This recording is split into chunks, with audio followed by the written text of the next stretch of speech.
Hello and welcome to Grand Prix Toronto. I'm Ben Seck. This is Jake Van Lunen. We're also joined with Rich Hagen. Hello. We have round 10 feature match. Todd Stevens versus Amedeo Clivio. And the matchup is Green-White Value Town versus four-color Sahili. This is... You thought you got rid of Sahili Rai, but she persists in Modern. And we also have Todd with this kind of a deck that he's popularized, with other like Magic Circuits as well. Like he's this green-white Value Town deck. So could you kind of go through what he's trying to do?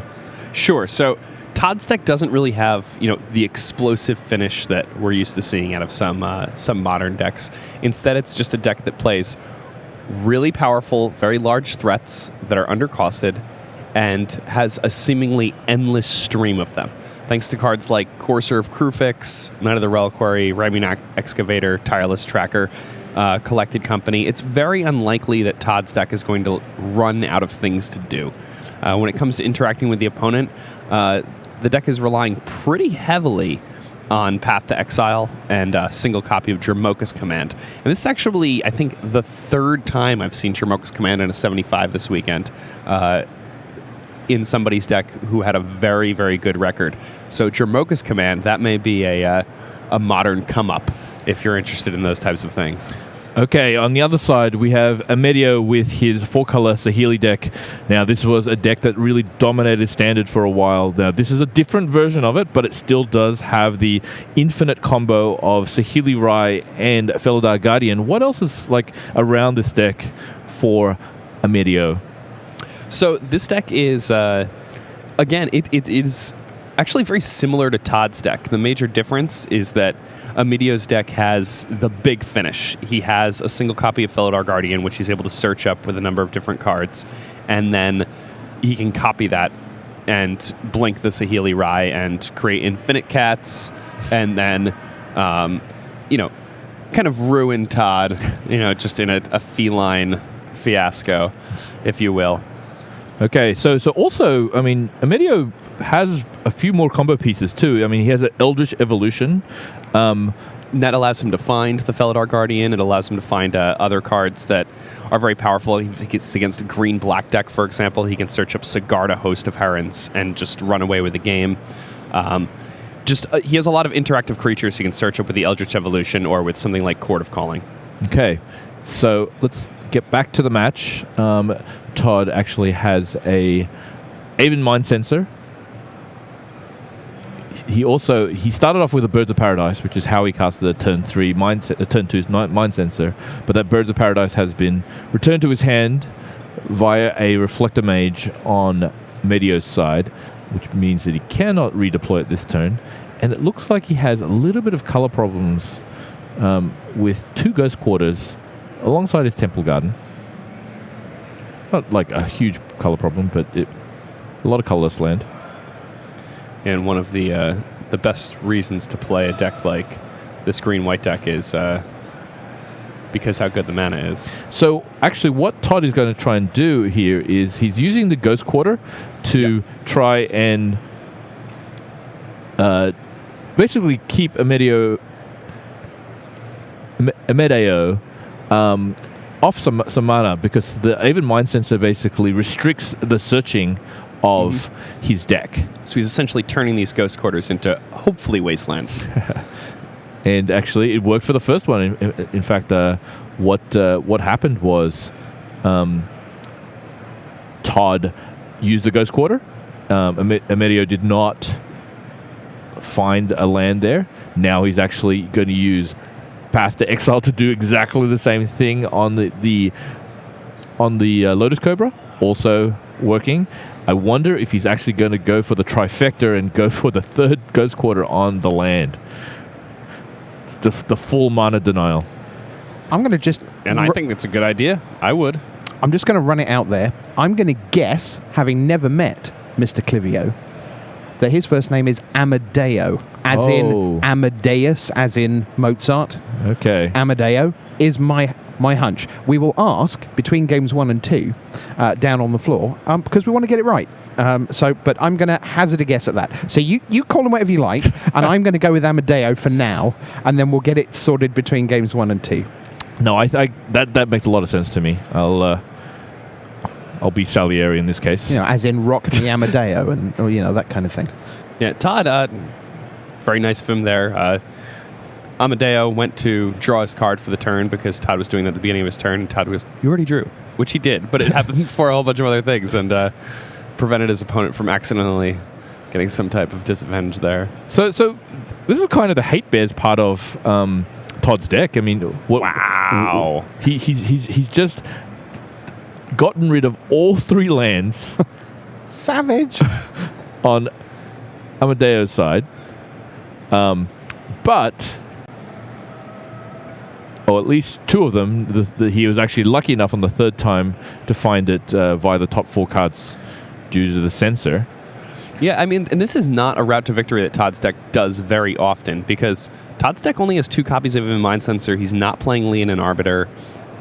This is just something that happens occasionally. Yep. And he does have awesome. Ramnap Excavator, so if he actually is able to put it out, he'll actually be able to, on a recurring fashion, keep on putting back the Ghost Quarters into play. Wow. Yeah. It's like if he ever gets Crucible there. plan. Also, to work out with his Ghost Quarters, Todd is now playing a Knight of the Reliquary. And I can go and find another Ghost Quarter. I'm sure Riley would be happy to see this. Knight of the Reliquary. Yep, he'll be along at the start of MTG Red Zone, along with Eduardo Sajgalik. They'll be with you for rounds 11, 13, and 15 as we head down the stretch. And Ben and JVL will take rounds 12 and 14 as we find you another Grand Prix Top 8 here on GP Toronto Sunday. This Aven Mindset has been totally brutal for Amedeo. I mean, he sacrificed a Misty Rainforest and failed to find in the top 4, in addition to all the disruption that's happened before. Todd following up with a Voice of Resurgence and the Dramoka's command that you mentioned before. Yeah, so he's going to use the +1/+1 counter and fight ability on that Dramoka's command, and he did so after he cast the Voice of Resurgence, and that means that if Amedeo did have some way to interact, which was unlikely, he would be getting an elemental token. Okay. The Knight was too big, as well as the other creatures, and Amedeo concedes the first game. Just so much disruption on his mana base.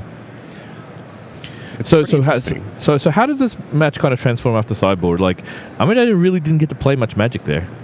No, I think Todd had an Aven Mind Censor draw with a whole bunch of Ghost Quarters, and Amedeo unable to find those basics on the top of his library for the majority of Ghost Quarters, and just couldn't do much because his mana had been so constrained. Post board, Todd Stevens' deck gets really interesting for matchups like this. He has Worship, which I think is a card that could be quite strong against a deck that is so creature-centric. If your opponent is playing cards like Eldritch Evolution and whatnot, you can be counting on the fact that they're not going to be playing much in the way of removal and much in the way of clearing off your board. So if you have a card like Worship and you are playing a green-white deck that's basically a pile of creatures, it's going to be really hard for your opponent to get all of those creatures off the battlefield, and it's also unlikely your opponent's going to have enchantment removal post-board. So suddenly you have this card that essentially says you can't lose for 4 mana. And that's really important, obviously, against a deck on Amedeo's side that can go infinite, creating an infinite amount of cats, even worse than a Andrew Lloyd Webber musical. Moving on. Dressed Spring 1 says Game 1 seems super unfavored for Todd. Pretty impressive win there. And it was impressive. I mean, I'm really glad to have seen that, even though obviously from the 4-color copycat side, you're going, ooh, it's a land destruction deck, apparently. Yeah, no, I think what Todd did was actually identify what his path to victory was. He said, okay, well, a a value deck is not going to be that good against this kind of like creature combo deck. So how do I win? I mean, Jake, he did identify kind of like what his path was, and he just stuck to it and really, really hit it hard. Yeah, and I mean, sometimes that's what you need to do, because if he just plays his normal green-white value town game, if he's just trying to grind out his opponent, he's playing against a deck that has a lot of the same cards he does, only their big finish is an infinite combo, whereas his big finish is, I'm just casting more creatures. So he needed to realize, okay, well, we're going to get gummed up into a stalemate if I play a normal game here, and if we get into a stalemate, eventually you're going to win with your infinite combo. Let's just destroy your lands. I'm not 100% sure on this, but I don't believe either Green-White Value Town or 4-Color Copycat were one of the 33 archetypes that had a positive record at the Pro Tour last week. So, given that, there's plenty to choose from. Why put yourself in either of these seats? Jake, don't mind which, just pick one. Why would you choose to play one of these two decks at a Modern tournament? So, Todd Stevens plays a lot of Magic live on the internet. He's streaming very regularly. And he does a lot of SCG events, right? He's very, very good at in that, and he's part of the Modern Super League, as we mentioned, along with... he's part of Corbin's team, right? Corbin Hostler, I think, is right. I think they're up this week, if memory serves. Yeah, and I've seen Todd play various iterations of this green-white deck. Todd loves playing this green-white deck. I don't know how often it is that Todd's going to get to play in a Modern Grand Prix. They don't come around to one's neck of the woods too often, and I imagine that Todd was excited for the opportunity to play with the Modern deck that he has been working on more than any other over the course of the last few months. Yeah, chat's confirming, by the way, SCG Player of the Year. SCG POY is Todd Stevens, and of course, the person I forgot on the team was Saffron Olive. It is Corbin Hostler and Todd Stevens and Saffron Olive. They will be in action on the Modern Super League this very week on Tuesday. I think they're known as the Brew Crew, if I'm right. Well, that makes sense because Corbin's was Brainstorm Brewery at one point, right? I think that's where that originates from. I don't know if you can call yourself someone who's brewing if you always play Merfolk. Corbin loves Merfolk, for those who don't know. He yes. He did.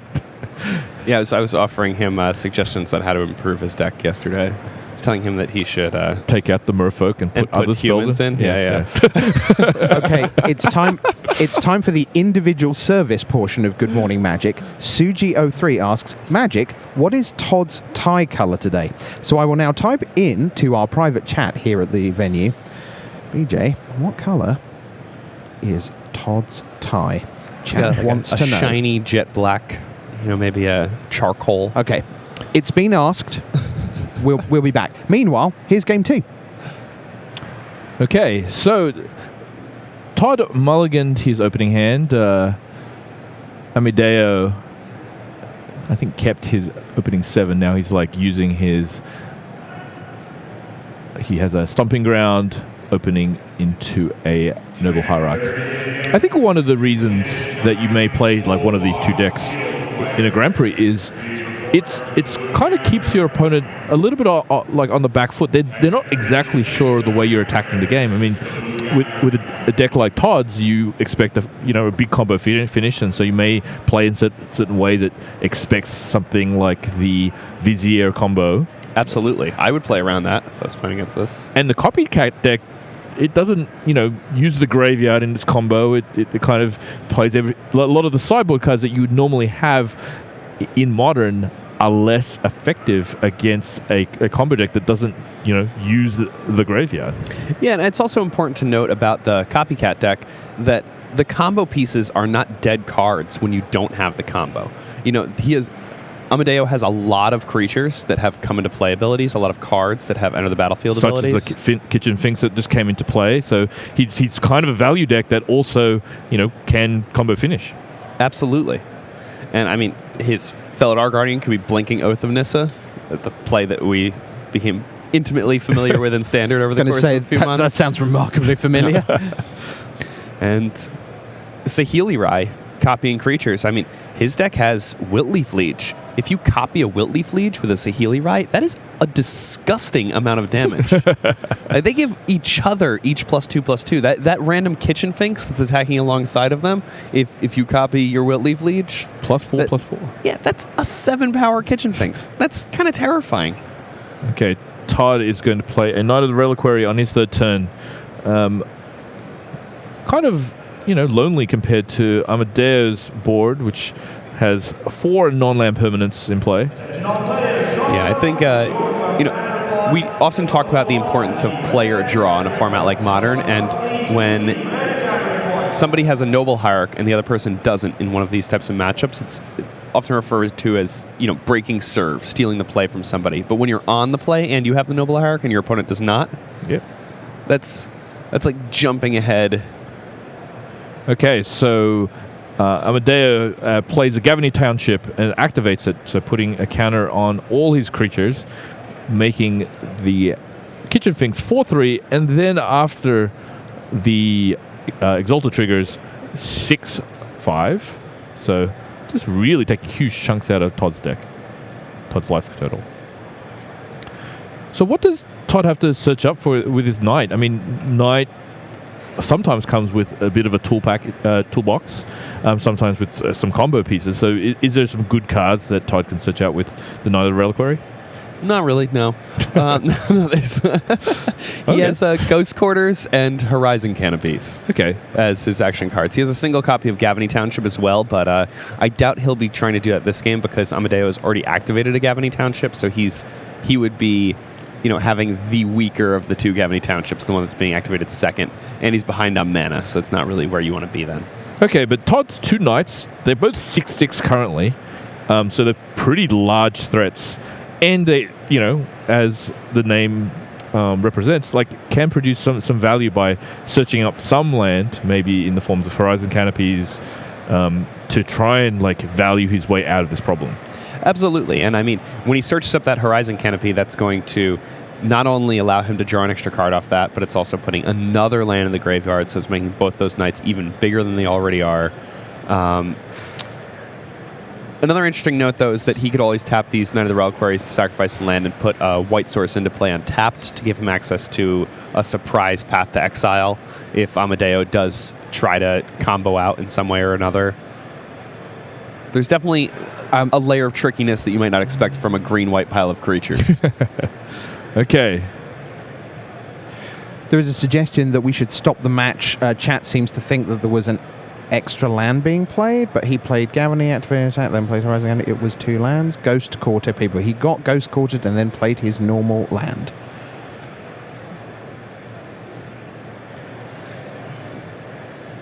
Yeah, He played Gavany and Canopy. He played Township and Canopy in the same turn, 100%. We will fight. Okay, we'll just continue with the match right here, but we will ask to see if the table judge can have a look at that. So Amedeo is playing a Renegade Rallier, which has Revolt because he sacrificed a land earlier. Then he used a Eternal Witness to return the Gavany Township that had gotten Ghost Quartered back to his hand. So really he's going for a go wide because Todd's creatures are huge now, so he's not going to be able to individually attack through them. Now these Knights, they continue to grow. I think they're really, really big. Yeah, I think it's 7/7 right now. I think there's 4 land. Every card in Todd's graveyard is a land right now. So it won't take too many turns to actually have a lethal amount of creatures. Oh wow. Okay, another potentially large creature in terms of Tireless Tracker, as well as one that can, should Todd be able to weather the storm of these creatures, gain a lot of advantage and really push through in the end. But like he's kind of falling behind pretty aggressively to Amedeo's board because one, there's I think 6 creatures in play, so every Gavany Township, it might even be lethal now. Yeah. Do you think that Todd maybe should have tried to use a Ghost Quarter main phase? I don't know. He might have just been dead actually, because then he would have one less blocker. Yeah.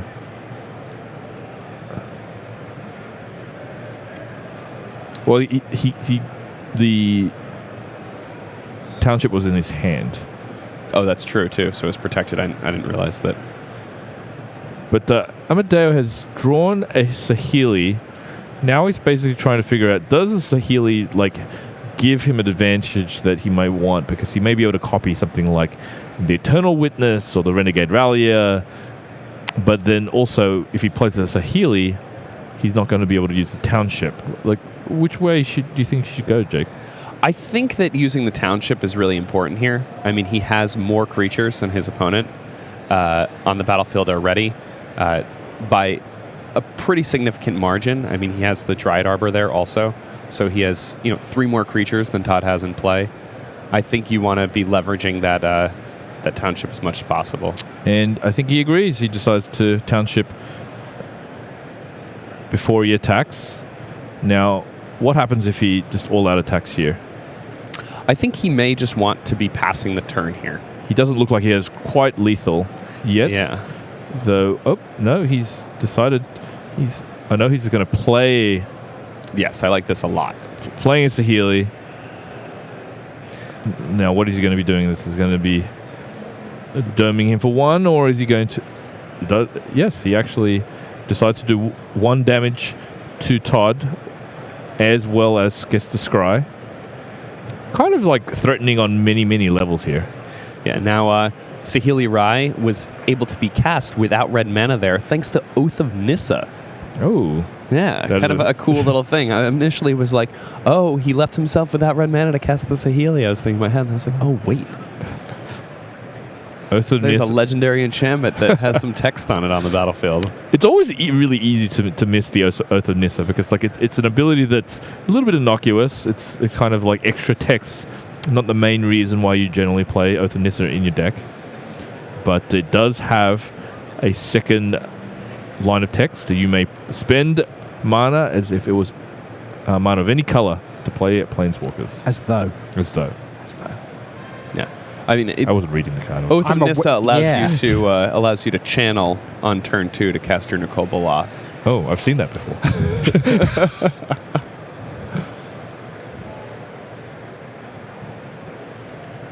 Okay, so Todd plays an Aven Mind Sensor at end of turn. Gives himself another blocker, so he's able to put up more defenses against the growing army of Amedeo. Yeah, and Todd needs another blocker on top of what he has now to survive next turn. And then the turn after that gets real dangerous. Almost no matter what. Okay. Todd getting another clue after playing the Horizon Canopy. Get a clue. Okay, it's the Professor Plum in the observatory with the candlestick. No? No, I mean, I love playing Clue. Clue's a good game. Clues are good as a game and in a Colonel game. Muster. So...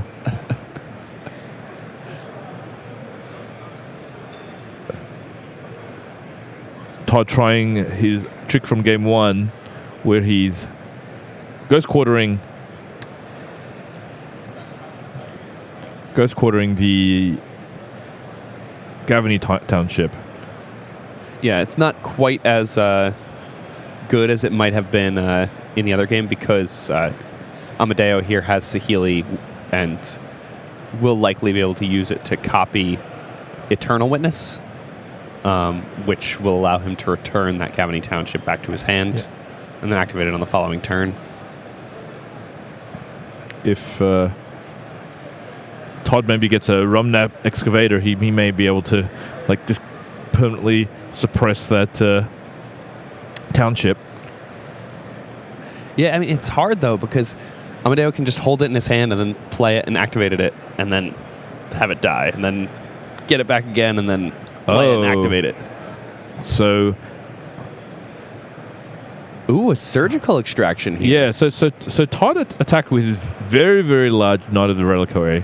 Amedeo, like, you know, had an open, like, chump creature with... In the form of the... Kitchen Finks. But with the persist trigger on the stack, Todd actually played a surgical extraction to remove all the Kitchen Finks. So it did not have the opportunity to come back from the graveyard.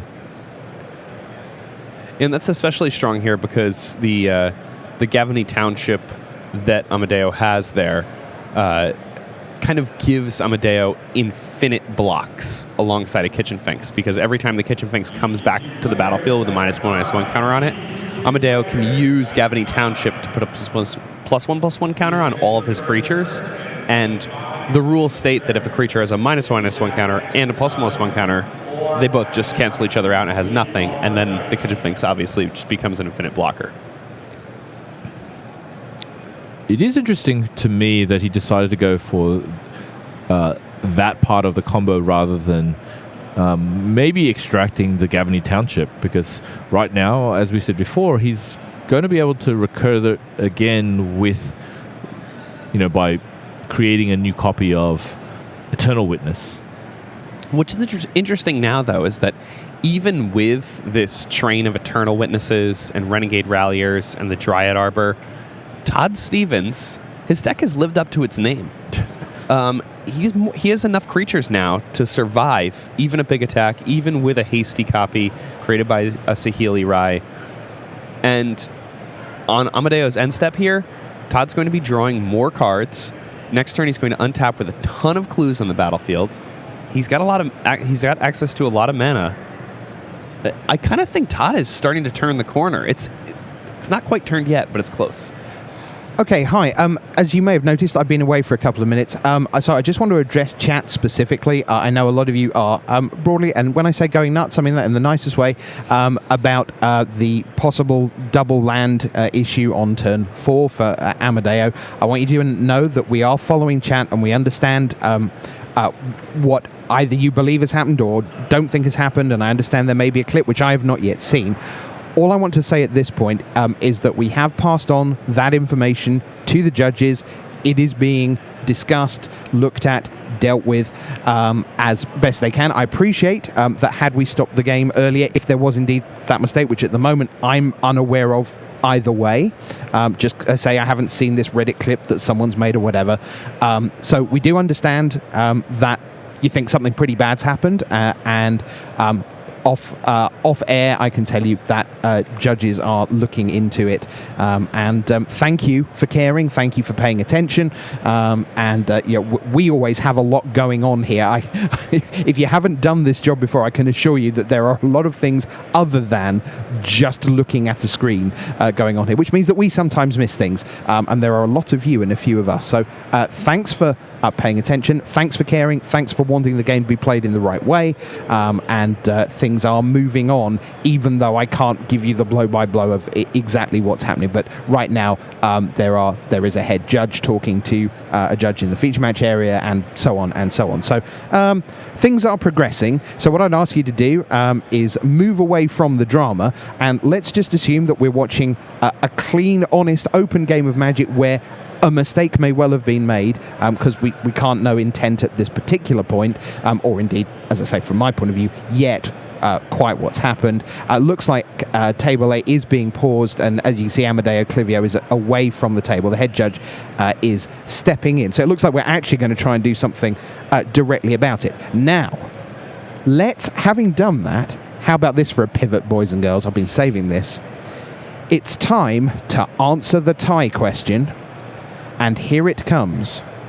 And I'm just going to read out the words from our feature match area team, because as I'm sure you know if you've met me, I know nothing about fashion. So the answer is, what colour tie is Todd Stevens wearing?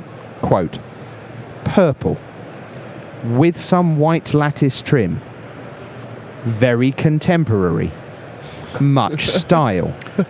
It really pops, set off by this sleek green shirt. Joan Rivers would be proud. So, And that was the Magic Fashion Show here on Good Morning Magic. And now, God willing, we're going to see some more magic. Holy wow, that was a fun 5 minutes, I don't think. Yeah. And Todd, now with all these clues, I think that he has generated the advantage that he needs to kind of turn the corner here. I think he has 3 absolutely gigantic knights on the battlefield. okay. You know what he has post-board that I really like, that I think probably comes in here? Elspeth Sun's Champion. Ooh. Just to make more tokens, so obviously it would kill his own knights right here. Oh yeah, I think it's just to go wider.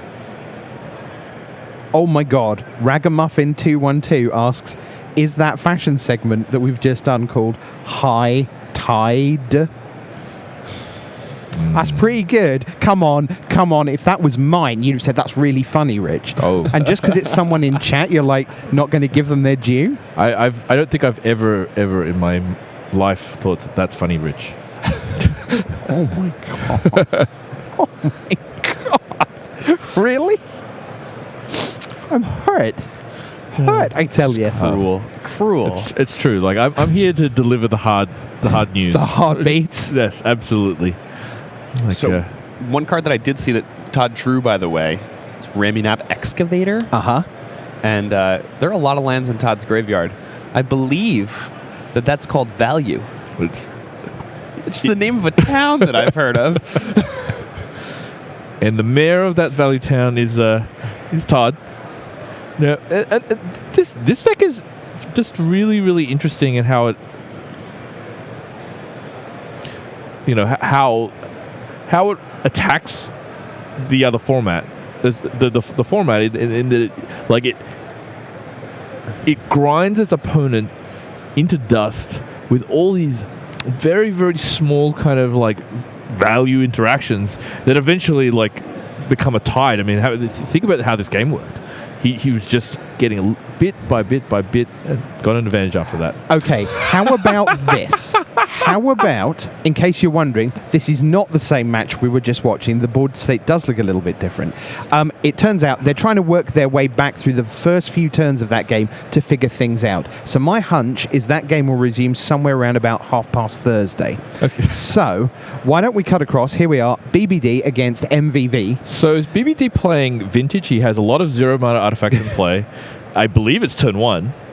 So I presume he's just going to cast Ancestral Recall and go on. Jake, without looking at your iPad, how many people in chat right now do you think are saying, no, please show us the investigation again? I'm going to say 85%. There are several people who have had this thought. Let's put it like that. But we are going to stay right here because we want to show you magic. Of course we do. It's Good Morning Magic with Rich, Ben, and JVL. BBD against MVV here with Lands and Control against Mardu Pyromancer, and they are piling on. They're literally all copying. No, please show us the investigation again. Are they playing again, Rashad? They're playing again. Get over there. Let's get back to this game. Let's do it, yes. All right, so that was enough of Lands and Control. We'll see that again at the next Modern Tournament, maybe. All right, Todd Stevens on 4. Amedeo Clivio still there on 16 with however many lands he has. Yeah, I presume enough turns had passed such that I think the judges gave their ruling, and then we're just going to continue the game as it was. But now, as Jake kind of mentioned before, Todd has really, really kind of turned the corner such that he thinks he's the aggressor. Yeah, at 3 life, this seems kind of dangerous. Yeah, I mean, like, I wonder. I presume that one, Todd might have just some. I'm trying to figure out exactly kind of like what caused him to decide to attack. Is it possible that at 3 life he may be in trouble from the Sahili? And so he realized that he needed to just be a little bit more aggressive, or did he think that he could actually be lethal with his knights?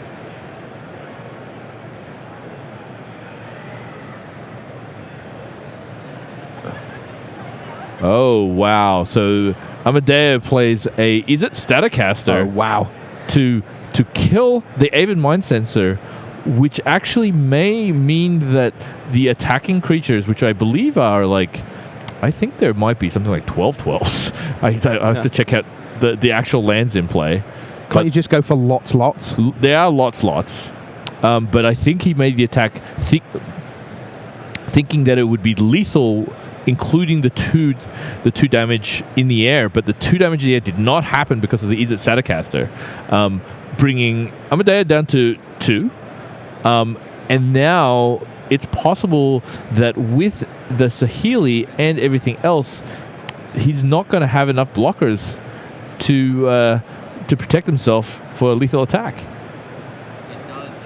Yeah, it looks like Amedeo is going to get this game. I mean, I think it's actually pretty reasonable for Todd to go for the win there if he thought that the Mind Sensor was going to get through. Yeah, I think it's also hard to play around spot removal when you're playing against this 4-color copycat deck. I mean, their deck is an Eldritch Evolution, Chord of Calling deck with Oath of Nissa. It seems very unlikely that they're going to have more than maybe 2, maybe 3 non-creature spells that are going to interact with you. Is it Staticaster? Obviously an exception there.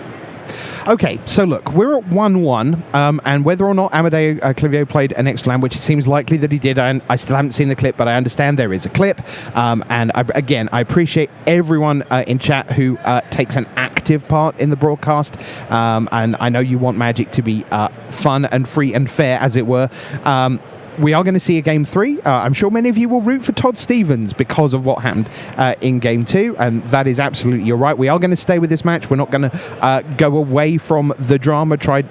We could show you the BBD match, but we will stay here. We'll see what happens in Game 3. I'm going to ask you to move on from what happened in Game 2 and hopefully enjoy Game 3 with us. We've got Time Warp Magic coming up in a little bit. If BBD's is still going, they're tied at 1-1 right now, I can tell you.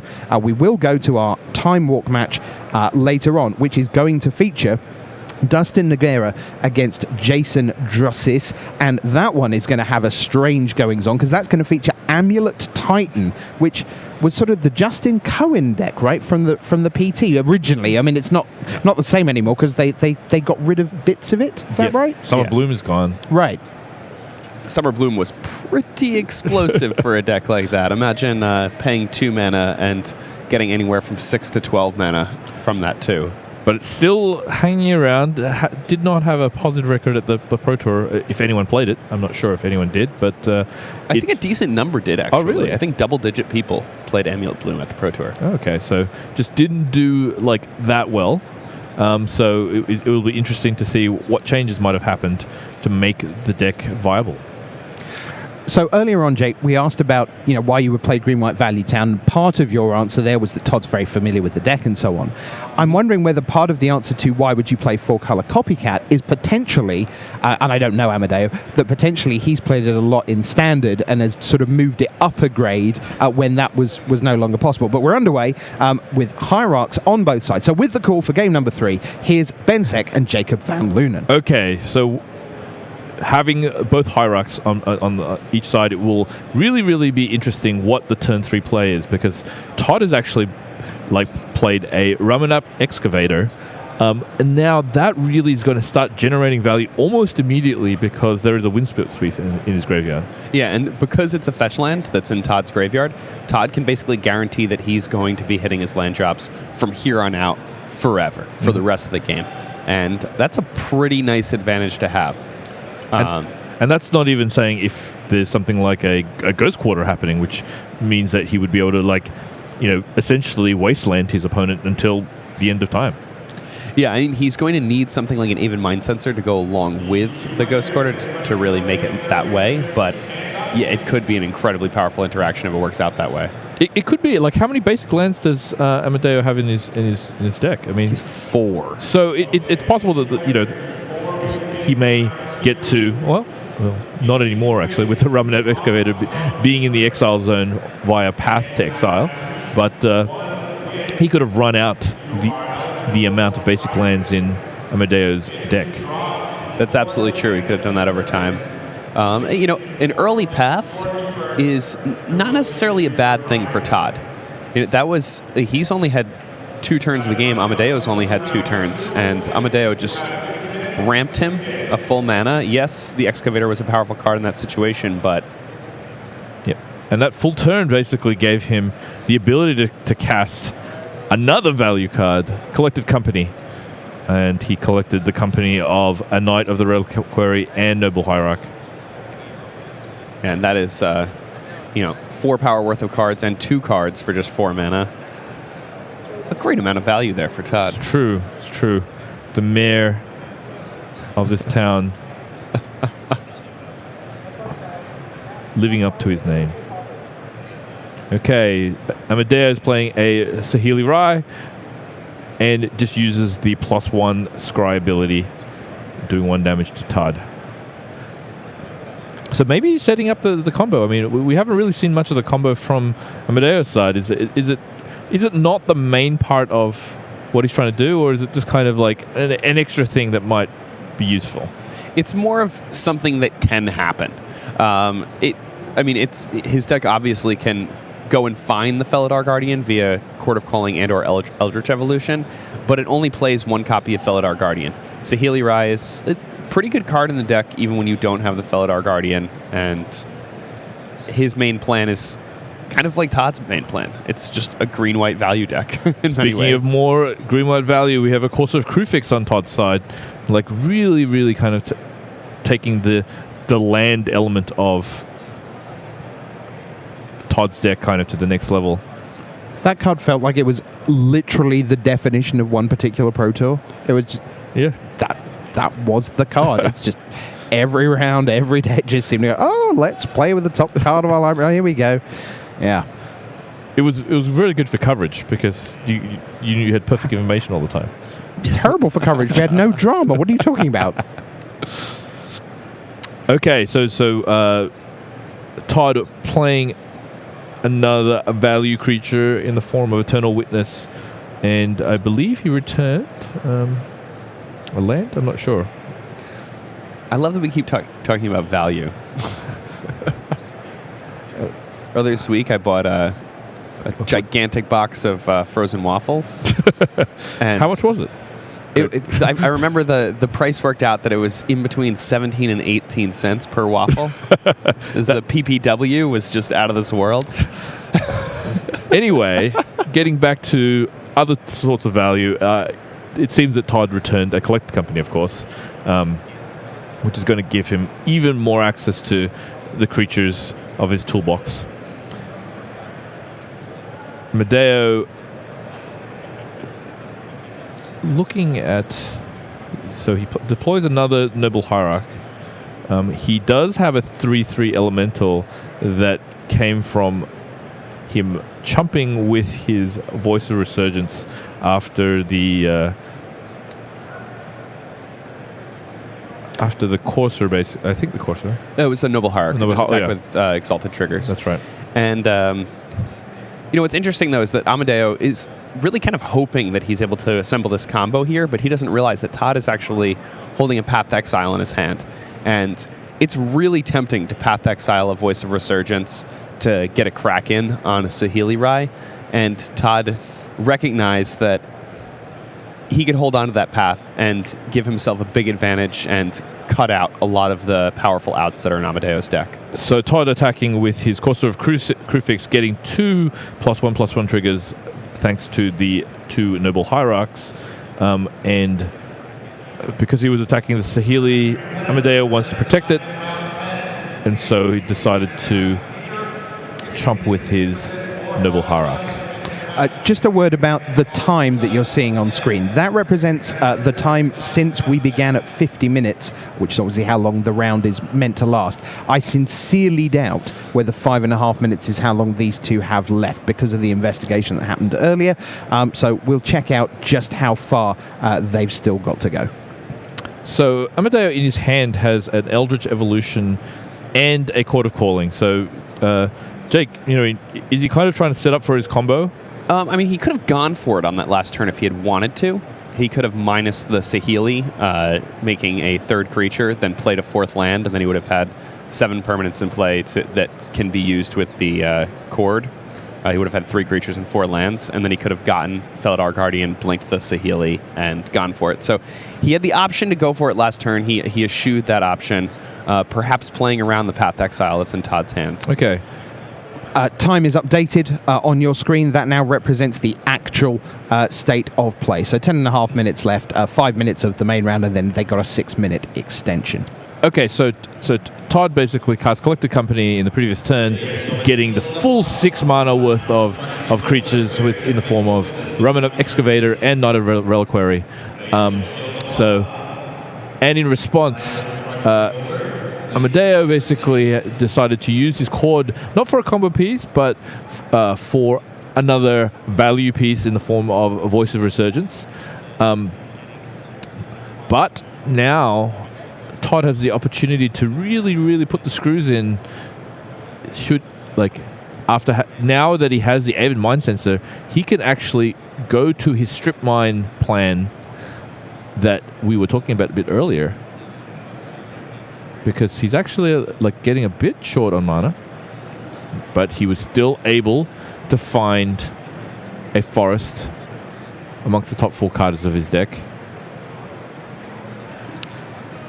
Now Todd is trying to decide, does he have enough this power to kill that Sahili, who is on 6 right now, 6 loyalty. You might also be counting whether or not it's possible to just win the game here? Yeah, because that Knight of the Reliquary, currently with 2 lands in the graveyard, is a 5/5. He has ability to actually play to put 2 more lands into the graveyard. So he has to get all 3 land into the graveyard to win, because the Knight starts as a 2/2, and then gets +1/+1 for each land. So currently a 4/4, then he could tap his forest, target it with his Ghost Quarter, search for another land, sacrifice the Horizon Canopy, end up with 3 more lands in the graveyard, and then that would be 5 lands in the graveyard, 7 + 6. I don't know if it's quite enough. Or +8? Oh, it is enough. It's exactly 15. Well, also he could get a Windswept Heath when he. Oh no, he can't. Never mind. Okay, so this is unfortunate. I was not answering questions in the chat for what was the official ruling, because off camera I could see the head judge and a judge from the feature match area discussing things. They went and watched the clip from Reddit, so I know that has happened.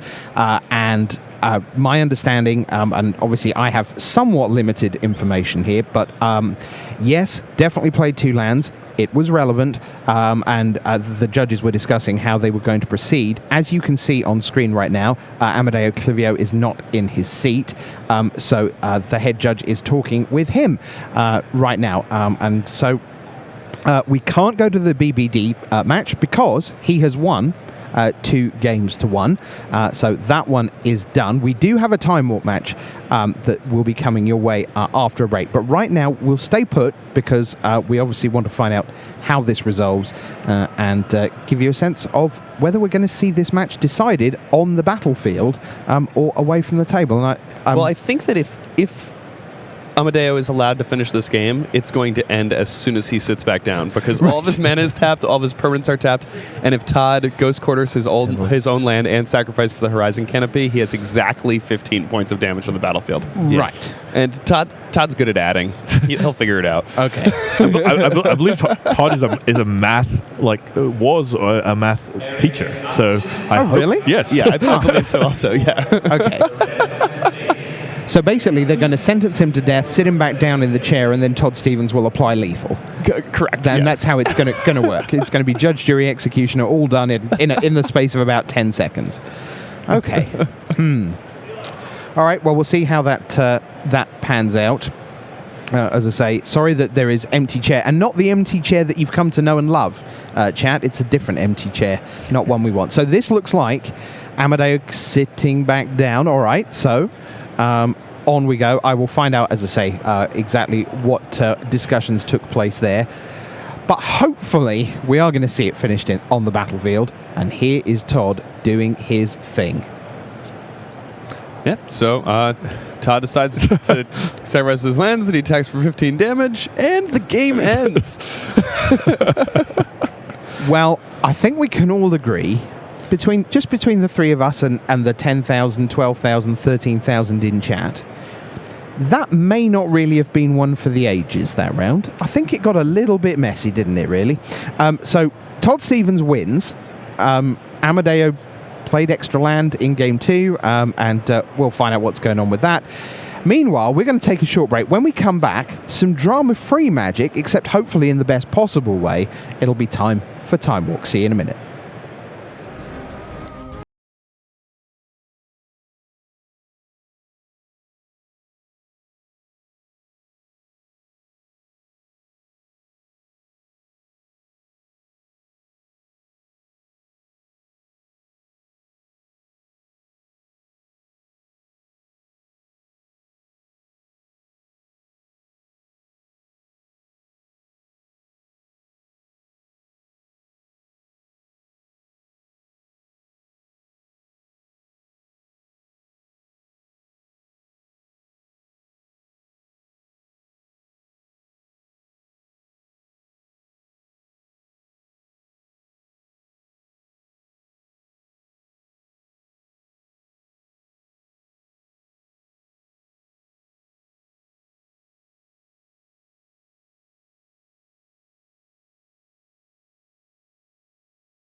Our city guide to the Spanish capital of Madrid, a team trios constructed GP between March 9th and 11th. That's the same weekend as our GP in Santiago, Chile, so we're calling them sister GPs.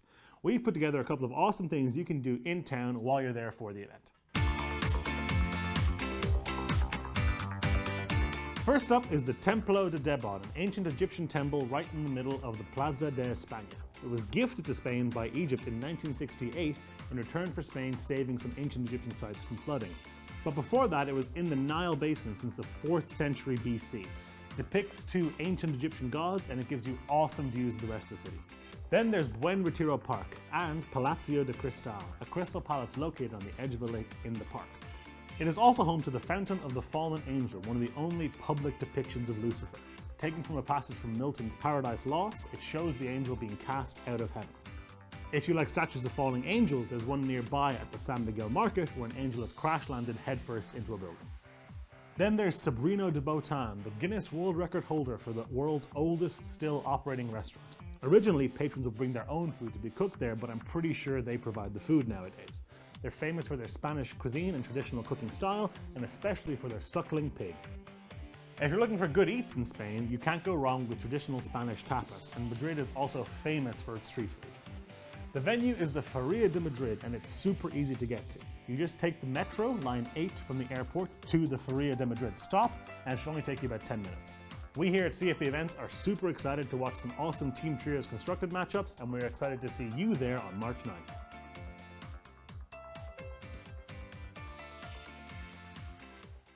Hi there, and welcome to our city guide for Grand Prix Lyon. For this one, we went on site, so I'm going to hand it over to our field reporter, me.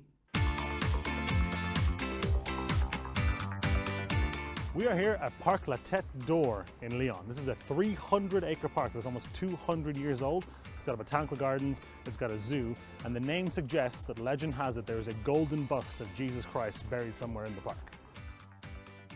France is famous for its pastries, and Lyon is no exception. There is a wealth of bakeries, patisseries, cafes, all the way throughout the city.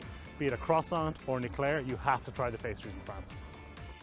We are in the heart of Vieux-Lyon, the largest Renaissance district in the city, right here on the banks of the river. It is seeping in history and gorgeous architecture. If you're flying in, you are most likely flying into Lyon Saint-Exupéry, and the best way to get from there to the Eurexpo Convention Center is either by a tram or by an Uber.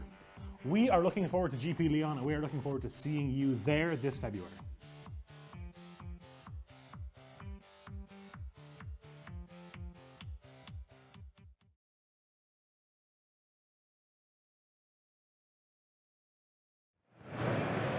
Hello everyone, welcome back to Good Morning Magic. Rich, Ben and Jacob, let's finish this off for you. So, this actually has a pretty reasonable end to all the drama of the previous round. So, during that break, the head judge and the judge from the feature match area took Amedeo Clivio aside and had him watch back the Reddit clip of that critical turn in which he did, as we have discovered, played 2 lands. And judges will do this when it's available to basically see the reaction of the player when actually shown what they did. So they watched, and Amedeo was just walking them through everything that happened in a very sort of normal tone of voice. And he's like, so yeah, I untap, I draw my card, here's my land for the turn, then I attack, then I do this, and like, oh my god, there's a second land. Oh no, what have I done? It is his first Grand Prix. It turns out, we certainly didn't know that until a couple of minutes ago. His first GP, obviously his first day 2, his first feature match, and the judges, it was a close call. There was certainly consideration for the disqualification.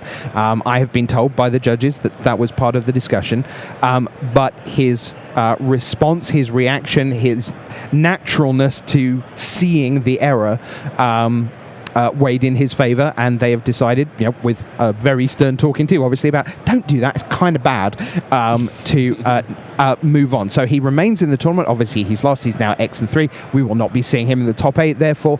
But that's how that all resolved. So thanks to you all in chat for being vigilant and wanting to keep the game straight, and that is the outcome. So we move on to Time Walk. We're only going to show you Game 3. I'm not sure how much of this we're going to get through, to be honest. It might need some turbo, super duper turbo magic, but we'll see. Here we go. Game 3. Amulet Titan on the left, Abzan on the right. Here's Ben and JVL with the call. Okay, so we have Dustyn, Nogueira, and Jason Drossis. Amulet Titan versus Abzan. Amulet Titan was a deck that, was quite powerful and popular before it got some bans a few months ago. Now, without Summer Bloom, how has it been kind of faring? So I've seen a few copies go undefeated in Magic Online leagues, which has been kind of impressive. I think immediately after the Summer Bloom ban, people assumed the deck was just completely dead. That has been proven to be untrue. It's a powerful strategy. It uses a card called Amulet of Vigor in conjunction with the Karus, like Simic Growth Chamber that we see on the battlefield there, and a number of other cards that were originally printed in Ravnica block. Mm-hmm. And those are lands that produce 2 mana, but they enter the battlefield tapped and require you to bounce land back to your hand. However, because they enter the battlefield tapped, the amulet untaps them. So multiple amulets mean you get multiple untap triggers.